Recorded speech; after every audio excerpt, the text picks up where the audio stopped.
Ça me va bien, non? C'est celle-là? Ouais. Rapprochez-vous d'ici.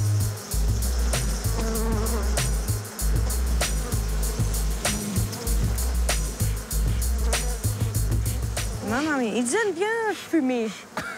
Non, elle n'aime pas la fumée. Non?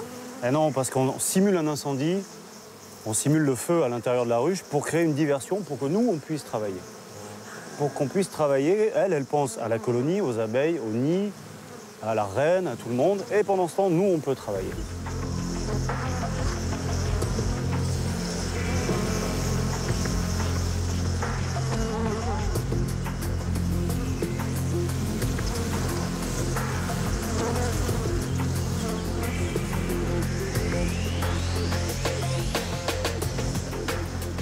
On a vu dans le film avant que les apiculteurs du film qu'on vient de voir, ils placent leurs ruches à proximité des vergers, sciemment. Est-ce que c'est ce que tu fais aussi?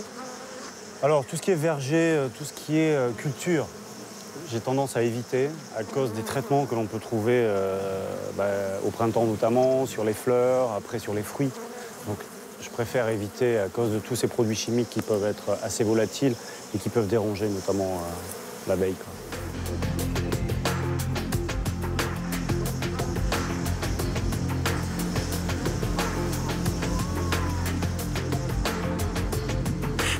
T'as vu toutes ces abeilles? C'est plein à craquer. Pourquoi est-ce qu'il mord après seulement 5 semaines? C'est très tôt, hein? Là, à cette saison, 3 semaines. Une ouvrière, celle qui rentre et qui sort, là, avec du pollen, comme tu peux voir, elle vit 3 semaines. Une abeille travaille jour et nuit, parce qu'elle travaille, un tout petit être comme ça fait un travail colossal, quoi. Quand tu penses que pour faire 1 kilo de miel à l'intérieur de la ruche, il faut 50 000 voyages. Ça, c'est ce que j'appelle des bosseuses.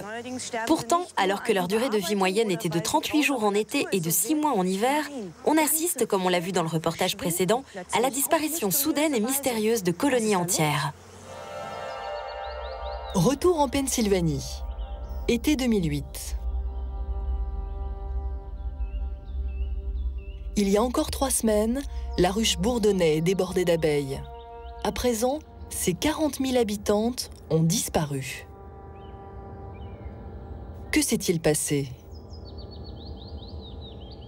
Dennis van Engelsdorp cherche à comprendre. Envoyé par le ministère américain de l'Agriculture, il inspecte les ruches et les casiers pour trouver une explication.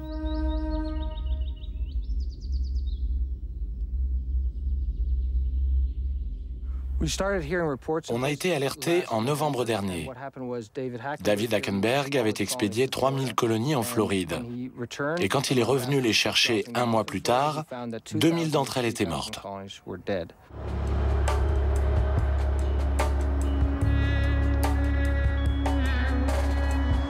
Aujourd'hui, une mauvaise nouvelle attend le scientifique. Elle vient encore de David. Lui et son père sont désespérés. 4 de leurs colonies manquent à l'appel.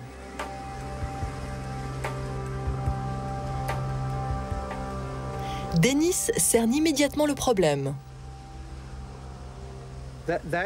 C'est typique de ce que nous observons d'habitude. Un dépeuplement rapide, sans abeilles mortes dans la ruche. C'est l'un des principaux symptômes. Pour étudier le phénomène, les scientifiques ont besoin d'échantillons.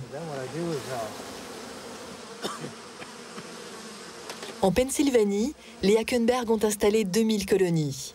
Dennis va prélever une centaine d'abeilles dans chacune d'entre elles.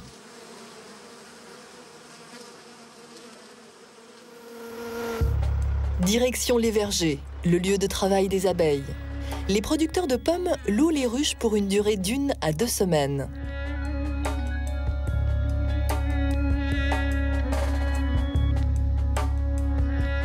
L'agriculteur Dan Boyer est prêt à payer ce service. Car sans abeilles, pas de pommes.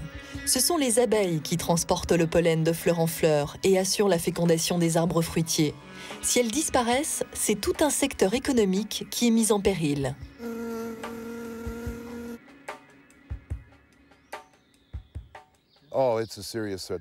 C'est une vraie menace pour nous. Sans abeilles, on n'aurait pas de récolte de pommes. Je ne sais pas comment on ferait sans elles.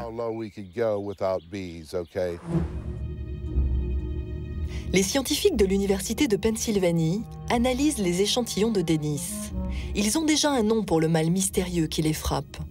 Colony Collapse Disorder, syndrome d'effondrement des colonies d'abeilles. Mais quelle en est la cause?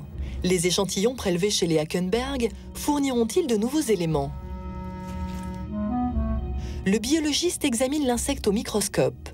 Ce qu'il découvre est stupéfiant. Le corps de l'abeille est complètement infecté. L'insecte a dû mourir d'une infection généralisée. Chez les abeilles touchées par le syndrome d'effondrement des colonies, on trouve une concentration très élevée de divers agents pathogènes comme les bactéries et les champignons de différentes espèces. Trouver cela chez des abeilles vivantes, c'est exceptionnel. Elles sont porteuses de tous les virus connus que l'on est aujourd'hui capable de détecter. Que se cache-t-il derrière ce déficit immunitaire? Premier suspect, l'acarien varroa. Les scientifiques mènent une expérience avec des abeilles au système immunitaire intact, mais parasitées par le varroa. Celui-ci va-t-il provoquer une immunodéficience? Les acariens sont comptés manuellement à l'aide d'une loupe. Résultat, plus il y a d'acariens, plus le système immunitaire est affaibli. Seulement, les colonies victimes du syndrome d'effondrement ne sont pas toutes porteuses du parasite. Le varroa est donc hors de cause. Étape suivante, l'analyse du sang, afin de dresser un inventaire des agents pathogènes. Les colonies touchées présentent-elles un tableau infectieux identique? Réponse négative. Aucun agent pathogène commun n'a été détecté. Quelle est donc l'origine du mal? Diana Cox-Foster, responsable du groupe de recherche, sait que le temps est compté. C'était, et c'est toujours inquiétant, car les conséquences sont dramatiques.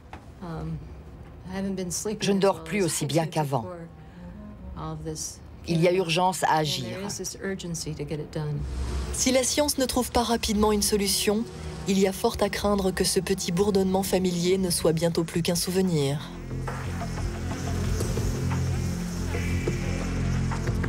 Cette mystérieuse mortalité des abeilles, comme dans le film, ça s'est arrivé à toi aussi? Ça arrive depuis, en fin de compte, l'apparition du varroa, qui est un parasite. C'est un acarien qui est arrivé de Chine et qui colonise, en fin de compte, le couvain. Ce varroa a créé un déséquilibre qui amène des tas de petites bactéries, des petits problèmes. On a parlé effectivement du sida des abeilles. Chaque hiver, on a minimum 35% de pertes, 35% de colonies en moins. Est-ce qu'il faut avoir peur justement que les abeilles disparaissent à terme, si ça se reproduit chaque hiver? Je reste très confiant. L'abeille est là depuis très longtemps. Elle était là bien avant nous. Je pense que l'être humain peut-être disparaîtra, mais l'abeille sera toujours là. Pourquoi? Parce qu'elle est adaptée. Il ne faut pas oublier qu'en une saison, il peut y avoir de 8 à 10 générations d'abeilles qui naissent. Donc l'évolution est beaucoup plus rapide que nous.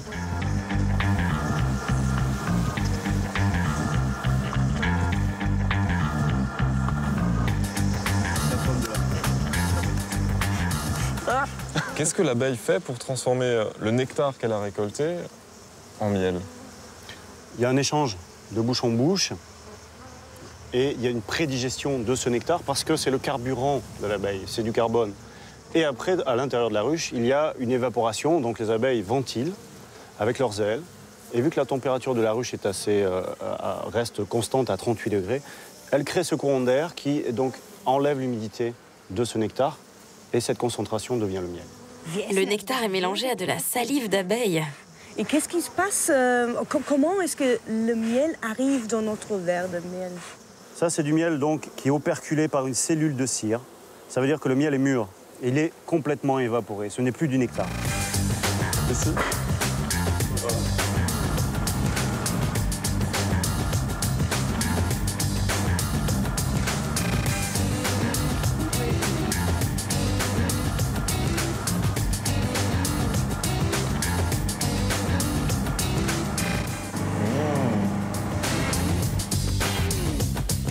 la cire? On peut la manger telle quelle. La manger et la cire, c'est vraiment comme un fruit sur l'arbre.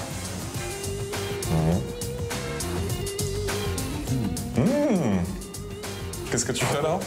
Ben, nous allons mettre les cadres dans l'extracteur pour extraire le miel des cygnes.